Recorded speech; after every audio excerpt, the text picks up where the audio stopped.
Hello friends. आज हम पढ़ने जा रहे हैं टाइप्स ऑफ थर्मोडायनामिक प्रोसेस का फर्स्ट प्रोसेस आइसोथर्मल प्रोसेस के बारे में। तो देखते हैं अब आइसोथर्मल प्रोसेस क्या होता है, किस तरीके से बिहेव करेगा, उसका चार्ट वगैरह।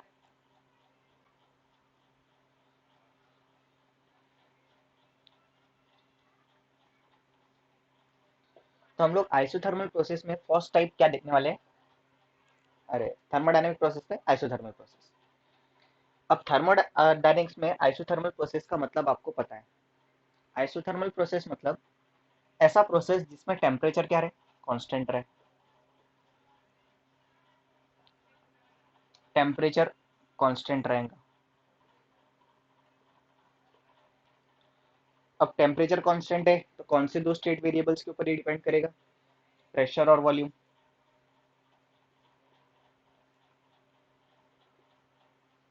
प्रेशर और वॉल्यूम चेंज होंगे, वेरिएबल्स रहेंगे।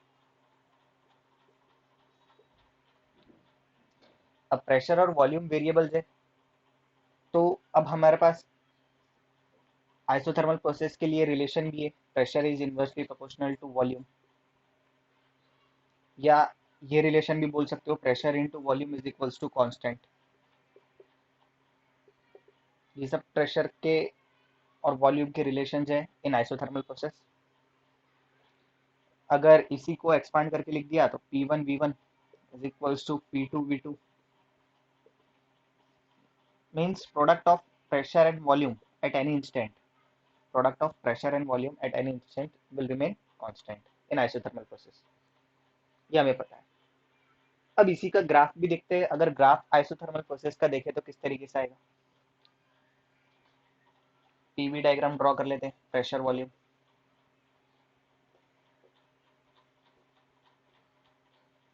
यहाँ पे वॉल्यूम ले लेंगे, यहाँ पे प्रेशर ले लेंगे।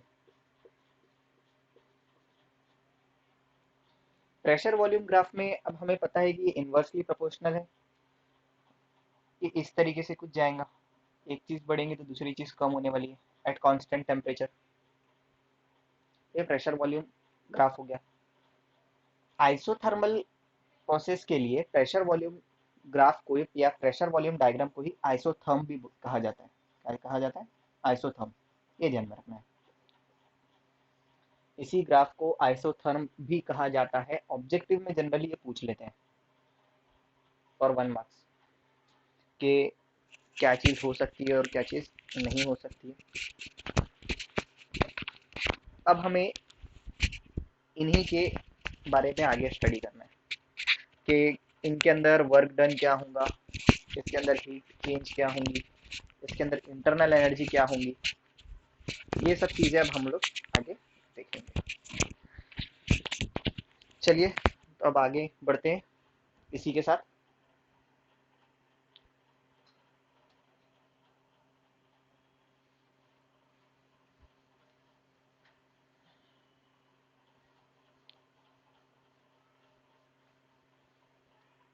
जैसे कि मैंने बताया, इनका ग्राफ ड्रॉ करके रख लेते हैं छोटा सा। पीवी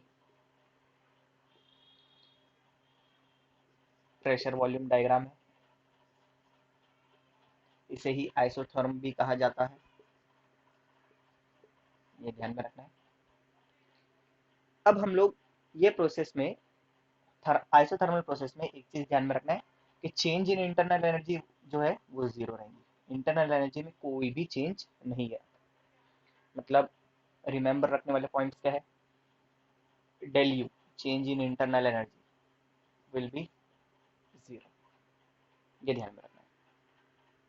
दूसरा, अगर according to first law check करें, थर्मोडायनेमिक्स के फर्स्ट लॉ के हिसाब से, तो del Q is equals to del U plus W होता है। अगर ये टर्म जीरो हो गई, हमें किसके इक्वल मिलेगा? वर्क डन के इक्वल मिलेगा।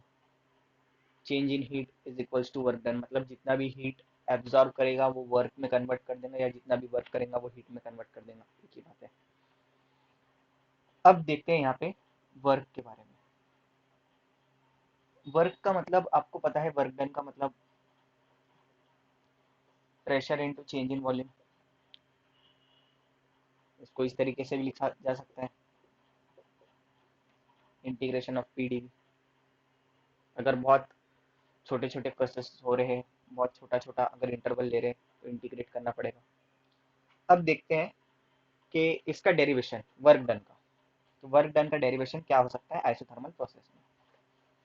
तो क्वेश्चन हमारा अभी क्या फॉर्म हो गया है, derive an expression for, derive an expression for work done in isothermal process.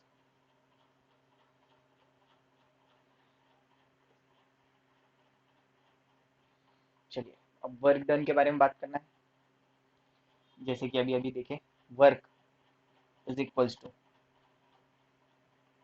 Integration of, ये भी इनिशियल टू फाइनल पॉइंट ले लेते हैं changes, integration of pressure into volume. अब हमें पता है कि according to ideal gas equation PV is equals to NRT होता है। देखो हमारे को प्रेशर की वैल्यू क्या मिल जाएगी, N R T by V. अभी हम लोग ये प्रेशर की जगह पे ये टर्म रिप्लेस करेंगे। अब ऐसा क्यों करना है, क्योंकि देखिए जो आइसोथर्मल प्रोसेस है उसमें प्रेशर और वॉल्यूम दोनों चीज चेंज हो सकती है। मतलब ये यहाँ पे दोनों वेरिएबल्स है। अब दो वेरिएबल्स है, एक इंटीग्रेशन है, तो पॉसिबल नहीं है, तो हम लोग क्या करेंगे, इस वेरिएबल को भी इसी के टर्म्स में कन्वर्ट कर लेंगे। तो देखो प्रेशर की जगह पे हम लोग ये लिख देंगे, क्या मिलेगा, work done is equals to initial to final position N R T by V D. ये सभी चीज कांस्टेंट है, टेम्परेचर कांस्टेंट है आइसोथर्मल प्रोसेस में, ये गैस कांस्टेंट है, नंबर ऑफ मोल्स भी कांस्टेंट रहेगा। क्या मिलेगा, N R T integration of D V by V. अब हमें पता है कि इंटीग्रेशन ऑफ 1/x का इंटीग्रेशन होता है log x, ये हमें पता है। तो हम लोग वही चीज यहाँ पे सॉल्व कर लेंगे। तो वर्क डन क्या मिलेगा आपको, अगर वर्क डन दिखा जाए तो आपको क्या मिलेगा, work done is equals to N R T log of V, V final to V initial. अब आपको लिमिट्स में पता है, upper limit minus lower limit करना पड़ेगा। तो हमें क्या मिलेगा, N R T log of V final minus N R T log of V initial मिला। दोनों में से एन आर टी को कॉमन ले लेते, क्या मिलेगा, log of V final minus v initial.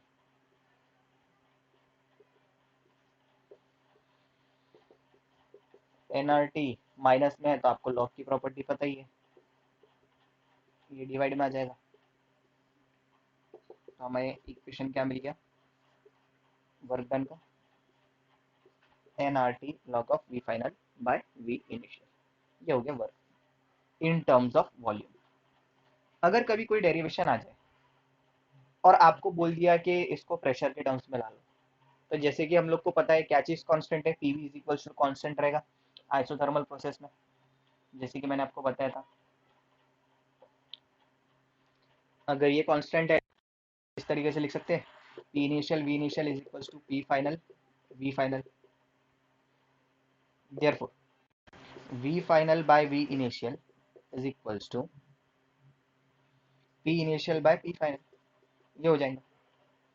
तो V final by V initial की जगह पे P initial by P final को पुट कर दो तो हमें वर्क डन मिल जाएगा। फिर से work done is equals to N R T log of final by initial की जगह पे प्रेशर के टर्म्स में इनिशियल बाय पी फाइनल। ये हो गया प्रूफ,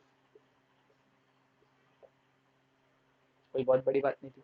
तो ये जो डेरिवेशन है ये इंपॉर्टेंट डेरिवेशन है, इस पे न्यूमेरिकल्स ऑब्जेक्टिव्स सभी चीज पूछी जाती है, जनरली जेई मेंस में भी, नीट में भी पूछा जा सकता है। ये फॉर्मूला बहुत ही ज्यादा इंपॉर्टेंट है। तो होप आप सभी को समझ में आया हो। अब नेक्स्ट वीडियो में हम लोग जो देखेंगे वो रहेगा adiabatic process. So thank you.